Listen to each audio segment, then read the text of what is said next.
Cours 5, extrait de physique-chimie, première spécialité aux éditions Le Livre Scolaire.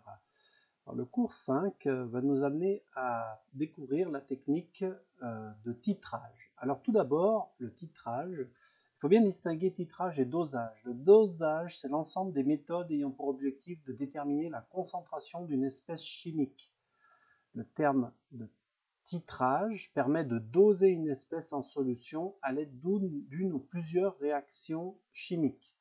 Autrement dit, on va utiliser un dispositif, celui-ci, le montage classique de titrage, où on va faire réagir une espèce A avec une espèce B, et avec un tableau d'avancement et des conditions stoichiométriques, on va voir à un moment, quand on a fait s'écouler un certain volume à déterminer d'une solution titrante, celle dont la concentration est connue, et bien au bout d'un moment, il va se passer quelque chose ici qui montre que tout ce qui était là a réagi avec ce qui est tombé dedans, et à ce moment-là, par le calcul, on va pouvoir déterminer la quantité de matière qu'on avait ici dans la solution attitrée, et connaissant son volume, on va pouvoir déterminer sa concentration.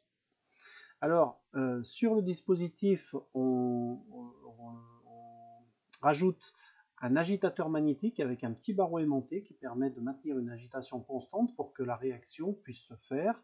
Et cette burette est remplie donc de liquide. On lit ici des indications, on a fait le 0 et on ouvre progressivement le robinet qui se trouve là pour laisser s'écouler le volume de solution jusqu'à ce qu'on constate la fin de la réaction. Cette petite introduction étant faite, on va reprendre tout ça plus en détail. En fait, le dosage, doser, c'est déterminer la concentration de quelque chose dans une solution. Alors pour ça, on a vu qu'on pouvait déjà, par exemple, utiliser une technique d'absorbance avec une courbe d'étalonnage. Si on a une espèce chimique pour laquelle on a une courbe d'étalonnage, par exemple l'absorbance comme ça en fonction de la concentration, puis j'ai fait plusieurs tests et j'ai la loi de Beer-Lambert qui me donne ça, et bien en mesurant une solution qui contient la même espèce dans une concentration inconnue, je mesure l'absorbance. Cette absorbance mesurée me permet de déterminer une concentration, et déterminer une concentration, c'est un dosage. Donc on voit qu'on a pour l'instant vu deux techniques de dosage, ce qu'on appelle les dosages par étalonnage, et l'utilisation du spectrophotomètre est un exemple, mais il y a d'autres techniques qui seront vues plus tard.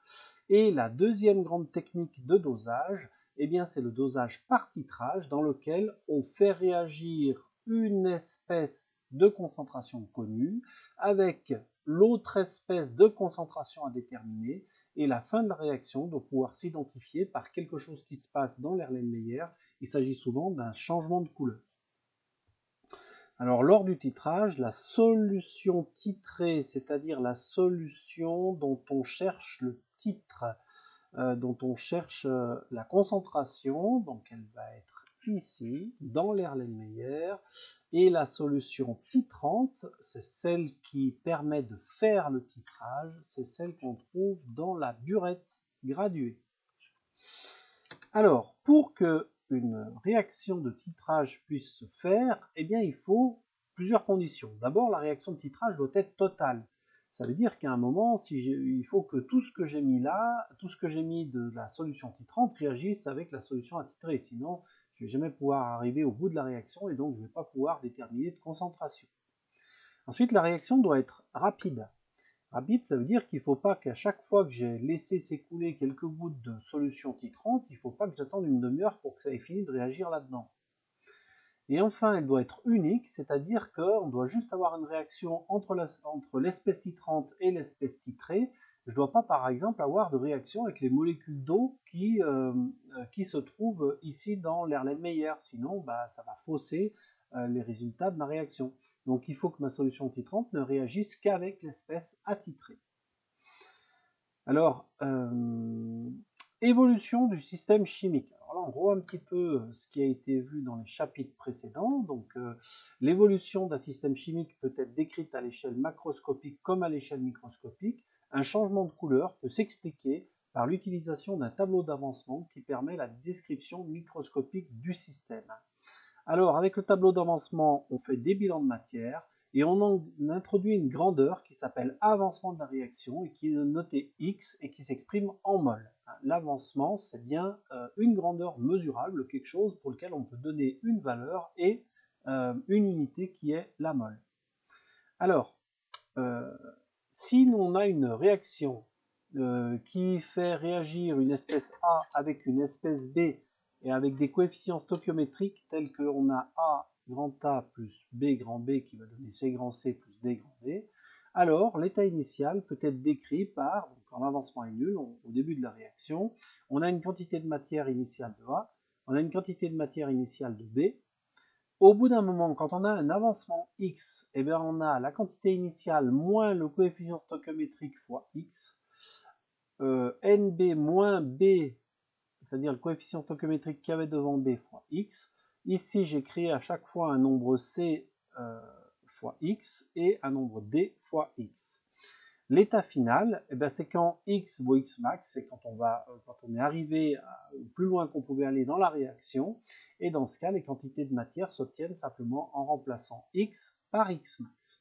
Comme on sait que ces quantités de matière ne peuvent qu'être positives, eh ça va nous permettre de définir le réactif limitant, c'est-à-dire l'espèce qui est entièrement consommée en fin de réaction chimique, et la stoichiométrie, c'est quand on a une proportion des éléments dans une réaction chimique, c'est-à-dire quand on a la bonne proportion de l'un et de l'autre pour que les deux s'épuisent en même temps et pour qu'on n'ait pas de réactif limitant, ou du moins aussi on peut dire que les deux réactifs soient limitants. Alors, changement de réactif limitant. Au cours du titrage, la quantité totale de réactif titrant introduite augmente et elle est consommée par le réactif titré. Le réactif titrant est donc limitant tant qu'on n'en a pas versé assez, mais quand on a dépassé ce qu'on appelle l'équivalence du titrage, le moment où on a atteint la stoichiométrie, eh bien à ce moment-là, le réactif titré va être limitant et on va avoir un réactif titrant qui va être en excès. Alors l'équivalence, c'est quand on change de réactif limitant.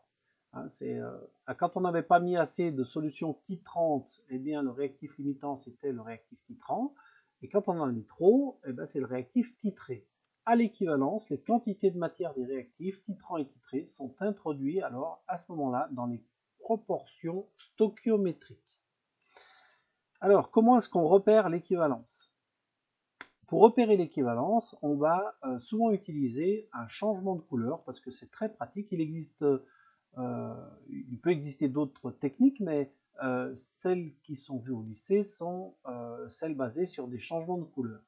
Alors en fait, par exemple, certains ions sont colorés.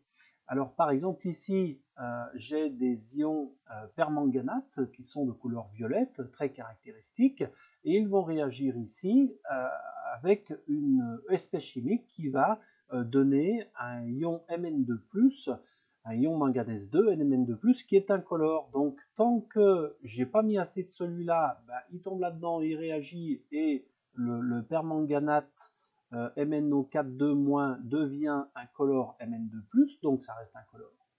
Et à partir du moment où j'ai versé une goutte de liquide de permanganate de potassium en trop, et bien à ce moment-là, il ne trouve plus de réactif titré avec lequel réagir, donc on a une coloration violette qui va persister parce qu'on ne peut plus se transformer en Mn2+, et donc on a dans l'Erlenmeyer ici des ions permanganate, et donc ça fait une couleur.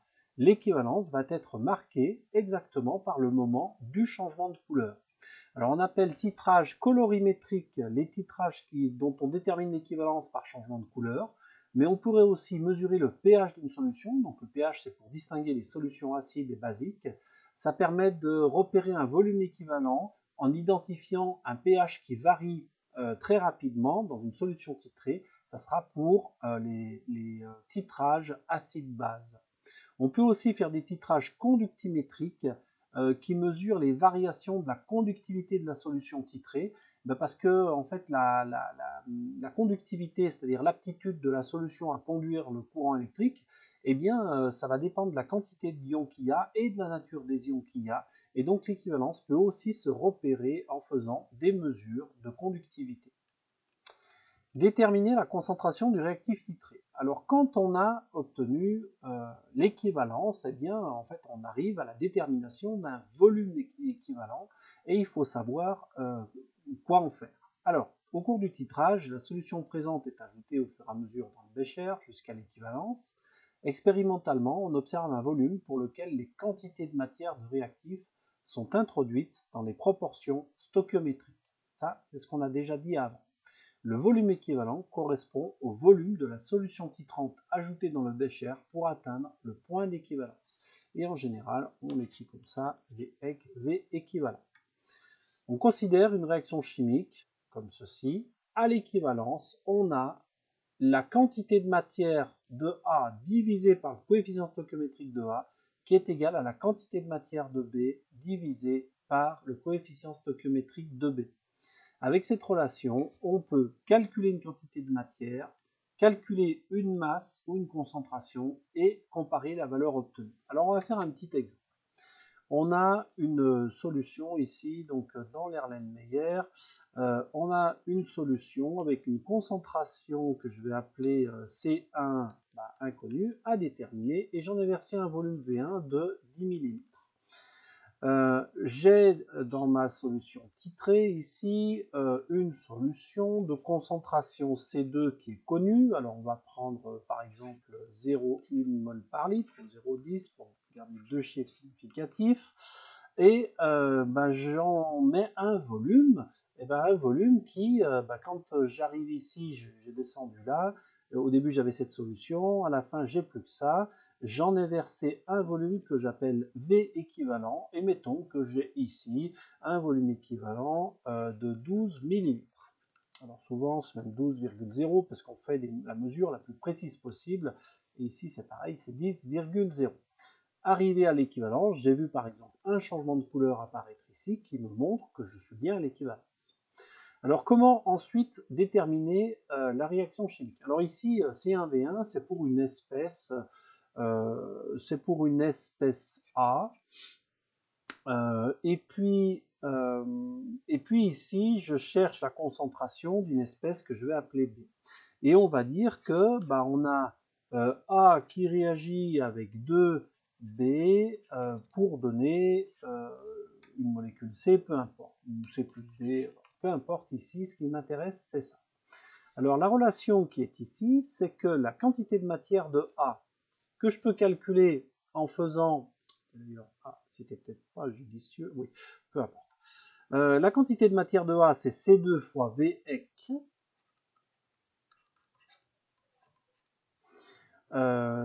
divisé par le coefficient stoichiométrique de A, c'est-à-dire 1, c'est égal à N0, c'est-à-dire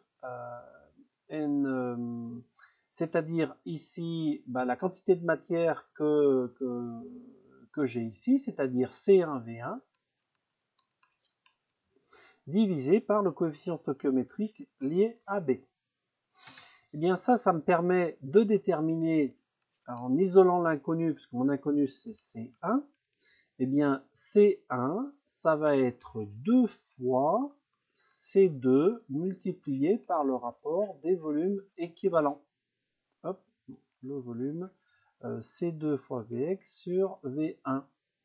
Alors dans mon exemple ici, j'écrirai 2 fois alors C2 qui est 0,1 mol par litre, multiplié par Vec qui est 12 ml, divisé par 10 ml, et j'aurai donc 2 fois 0,10 qui ferait 0,20, multiplié par 12 sur 10, c'est-à-dire 1,2, et 0,20 fois 1,2, ça fait 2,4, ça fait 0,24, et j'arrive ici à 0,24 mol par litre. Voilà pour ce petit exemple improvisé. Alors souvent, on peut parfois être amené à déterminer une concentration en masse. Dans ce cas, on utilise pour conclure, donc par exemple pour mon espèce chimique que j'avais à déterminer ici, eh ben, je connais par exemple la masse molaire de B, et je sais par exemple que c'est 50 grammes par mol. Et bien dans ce cas-là, je peux déterminer la concentration massique, qui est la concentration en quantité de matière multipliée par la masse molaire, auquel cas, je vais tricher ici, ça fera un calcul plus simple, la masse molaire c'est 10 grammes par mol. Ça me fera ici C1 fois la masse molaire, c'est-à-dire 0,24 fois 10, c'est-à-dire que dans mon petit exemple ici, ma concentration massique serait égale à 2,4 grammes par litre. Et voilà, je peux conclure sur les concentrations, alors soit en quantité de matière, soit en masse, qui caractérisent ma